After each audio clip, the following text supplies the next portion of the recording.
Hi everyone, my name is Nyla. I'm a public health educator, and today I'm going to talk to you about my thoughts on being pregnant with a baby that has trisomy 18. Going into our 20-week OB appointment, my husband and I were feeling very somber, because we knew our baby is sick.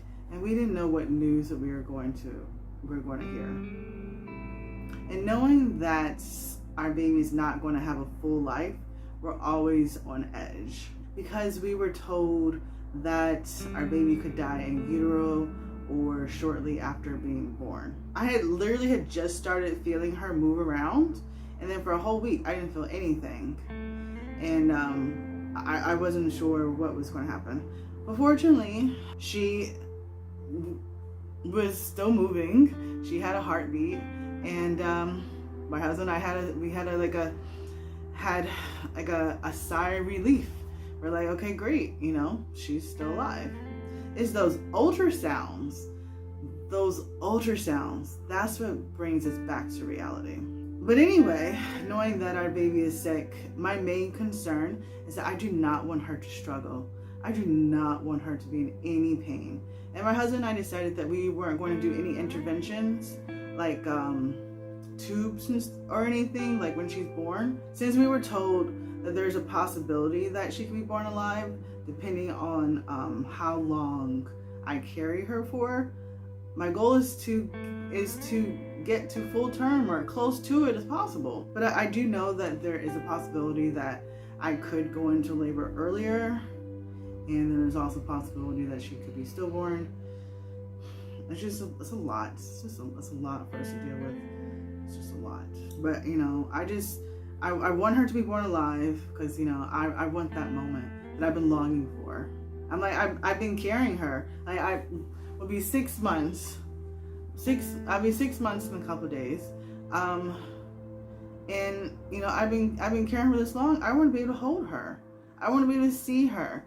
I want her to be able to see me, to see my husband. And right now she's smaller than like the average healthy baby. So, I don't actually look like I am 6 months pregnant. I do look pregnant, but I just don't look 6 months pregnant. But she's very active in ultrasounds.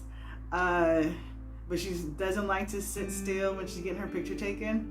And we saw that. I was like, oh, she's just like her daddy, who does not like to get his picture taken either. Wants to do his own thing. And that's her. She wants to literally do her own thing.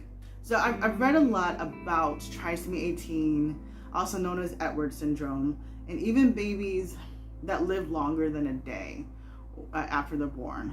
Even live even months or years. They have a life of struggle and complications. And unfortunately, my baby has an omphalocele and a hole in her heart. And when we met with the pediatric cardiologist, he said the hole in the heart was the easy part.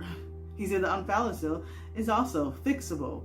But unfortunately, trisomy 18 is not fixable because it's an extra copy of the chromosome and is not compatible with life. And I read some parent stories about how they're doing everything that they can to keep their child alive, but the child has a lot of daily struggles and health complications, and a lot of it is not even improving. And for me, that is so heartbreaking. That is so heartbreaking to witness. I don't want to see my child struggle. I don't want to see my child in any pain. I hate the fact that she's not going to have a good quality of life. I've always envisioned my children to be able to play with their cousins, especially the ones that are closer in age to her. But at this moment, I won't be able to get that. And I have started to become more accepting of my baby's outcome. But that's just also just how I feel today. I don't know how I'm going to feel the day that I give birth to her, especially if she's born alive. If she's born alive, who knows? Everything might go out the window, and I would go ahead, do everything that you can to keep her alive. I just don't know. You know, I don't know. I'm like, and I know that this is God's will, and I can accept God's will and also grieve at the same time. I do have friends that have told me that I should go to therapy, which I agree with. I do believe that I do need to go to therapy for this, because this is a lot to deal with. But on a positive note, since I have told the world that our baby has trisomy 18, so many women have reached out to me. A lot of them I do not know. It's like, and they started sharing their experience with them having a baby with trisomy 18.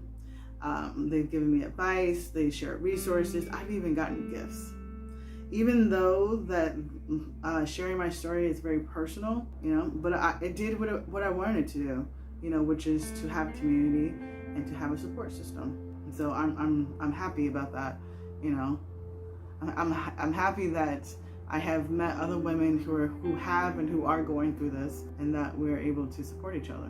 It's just a sad circumstance that we're going through this. But anyway, I want to thank you for watching all 3 parts of this journey. I'm going to continue to make more videos about my pregnancy with my baby. Yeah, thank you for tagging along. Bye.